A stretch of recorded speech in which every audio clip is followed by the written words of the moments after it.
Bismillahirrahmanirrahim. Assalamualaikum warahmatullahi wabarakatuh. Alhamdulillah, salatan wa salaman ala rasulillah wa ala alihi wa sahbihi wa mawalah ma ba'du. Qala Allah Ta'ala fil Qur'anil Karim, a'udzu billahi minasyaitonir rajim. Bismillahirrahmanirrahim. Laqad kana lakum fi rasulillahi uswatun hasanah liman kana yarjullaha wal yaumil akhir wa zakarallaha katsira. Shadaqallahul azim. Alhamdulillah, hari ini kita masih diberikan begitu banyak kenikmatan oleh Allah Subhanahu wa taala, bukan karena kita orang yang soleh, bukan karena kita orang yang baik, bukan karena kita orang-orang yang begitu dipilih oleh Allah karena ketaatan kita, tapi bisa saja Allah masih memberikan kesempatan kepada kita saat ini karena Allah tahu begitu banyak dosa-dosa kita yang belum sempat dimintakan ampunan.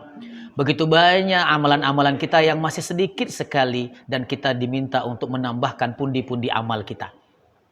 Selawat dan salam semoga tercurah kepada kedua kita, Nabi Muhammad sallallahu alaihi wasallam. Manusia mulia yang sudah diampuni semua dosanya, yang sudah dijamin surganya, tapi masih tetap melakukan amalan-amalan soleh yang begitu luar biasa. Bukan karena beliau merasa kurang, tapi sebagai ungkapan syukurnya atas nikmat yang telah Allah berikan kepada kita. Maka sudah selayaknya kita bersyukur kepada Allah dengan memperbanyak amalan-amalan kita, yang insya Allah akan Allah tambah nikmat-nikmat kita di saat-saat yang lainnya.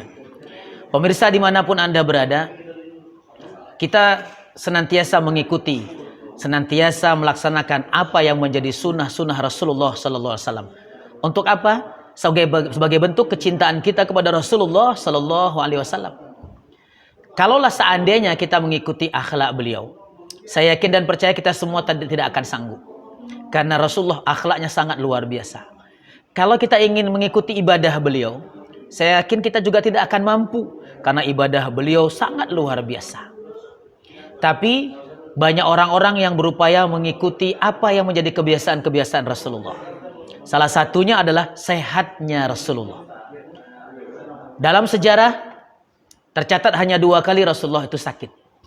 Yang pertama ketika beliau menerima wahyu.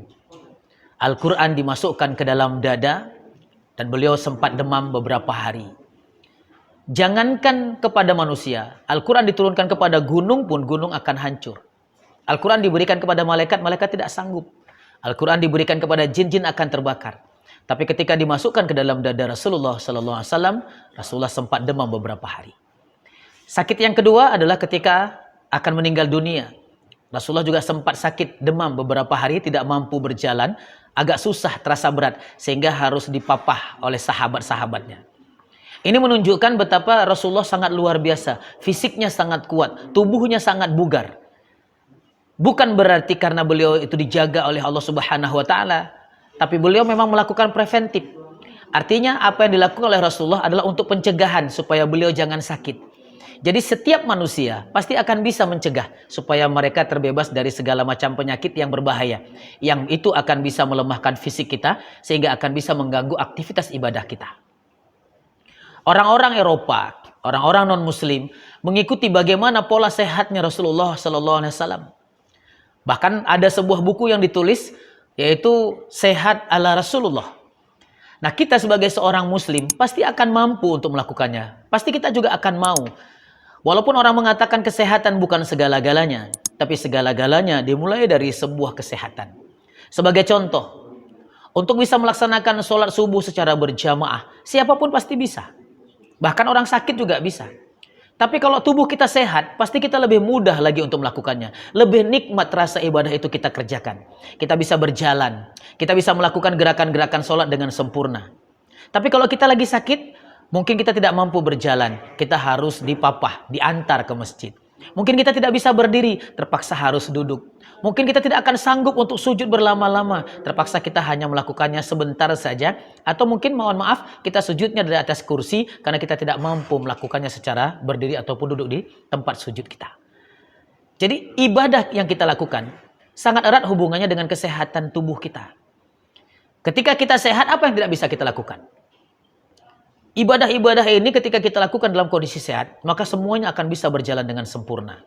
Tapi ketika dalam kondisi sakit, bukan berarti tidak bisa dilakukan secara baik, tapi mungkin kurang sempurna. Karena kita tidak bisa mendapatkannya dengan sesuatu yang luar biasa.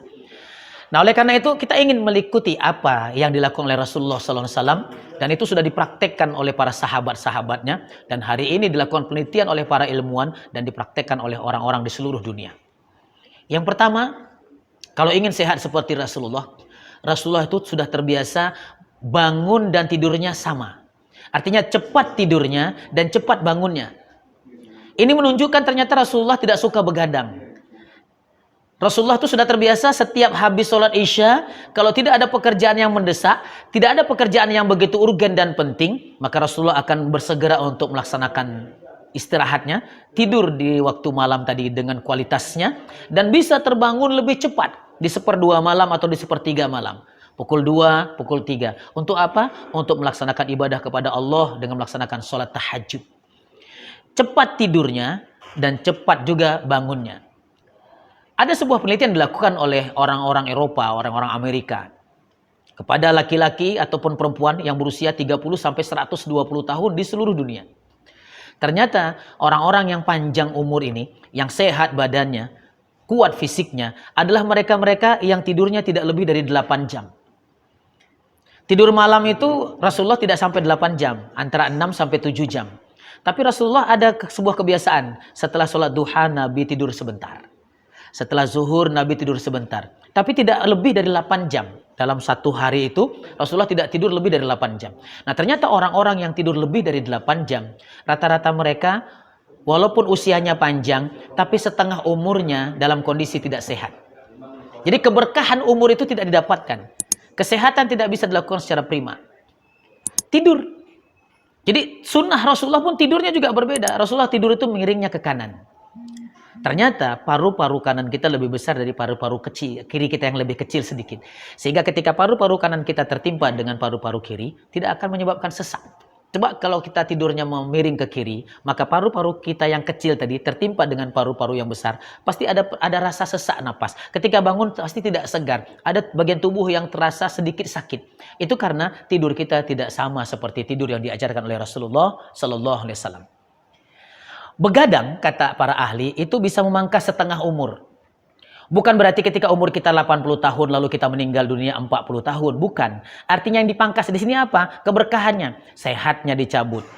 40 tahunnya sehat, tapi 40 tahun berikutnya kita dalam kondisi sakit. Harus hidup dengan obat-obatan. Harus mengkonsumsi sejenis atau 2 jenis atau beberapa jenis obatan. Yang itu harus dilakukan dalam waktu dan jangka waktu yang panjang. Nah, ini yang disebut dengan memangkas umur. Makanya kalau mau sehat, ikuti bagaimana Rasulullah menjaganya. Preventifnya apa? Tidak begadang. Nah, ini yang dilakukan hari ini. Sebagian besar orang kita hari ini, baik itu orang muda maupun orang dewasa, mereka beramai-ramai untuk begadang di waktu malam. Duduk di kafe-kafe. Bahkan hari ini mereka duduk berjam-jam sampai berhari-hari hanya untuk mengerjakan pekerjaan-pekerjaan yang lago, pekerjaan yang sia-sia. Hanya bermain game yang ternyata game itu punya unsur judi di dalamnya. Ada nilai-nilai tidak baik di sana. Ada nilai-nilai bermaksiat kepada Allah Subhanahu wa taala.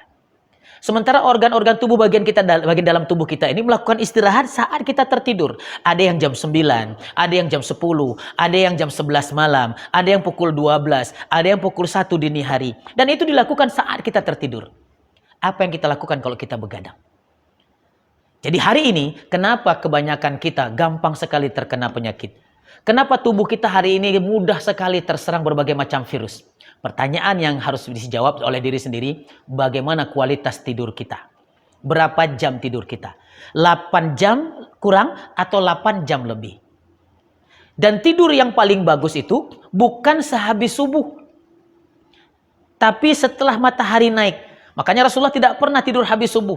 Kalaupun mau tidur, Rasulullah itu di atas pukul 9 setelah selesai sholat duha, tidur sejenak. Tidur yang baik itu bukan yang panjang. Kualitasnya yang paling penting, bukan kuantitas. 1 jam atau setengah jam, kalau kualitasnya bagus, itu sudah membuat tubuh kita menjadi segar kembali. Jadi begadang itu ternyata tidak bagus untuk kesehatan. Nah, oleh karena itu, orang-orang yang sudah mulai suka begadang, cobalah, masih ada kesempatan kita. Jangan salahkan karena kita kena penyakit. Oh, kenapa virus ini mudah sekali menyerang kita? Imunitas tubuh kita nggak bagus. Ternyata imunitas tubuh itu tergantung bagaimana kualitas tidur kita. Tidur habis subuh itu bisa melemahkan fisik. Tidur habis asar bisa melemahkan akal. Makanya Rasulullah melarang dua tidur ini. Jangan tidur habis subuh, jangan tidur habis asar.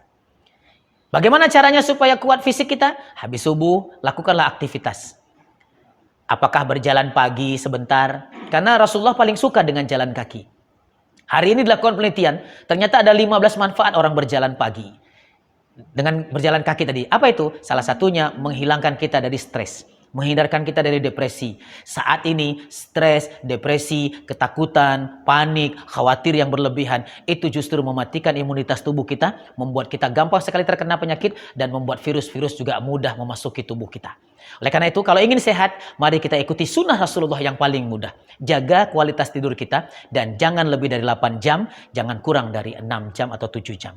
Insya Allah, kalau kita bisa menjaga ini, maka kita akan bisa mendapatkan kesehatan seperti yang dilakukan oleh Rasulullah dan para sahabat-sahabatnya. Saat ini adalah bulan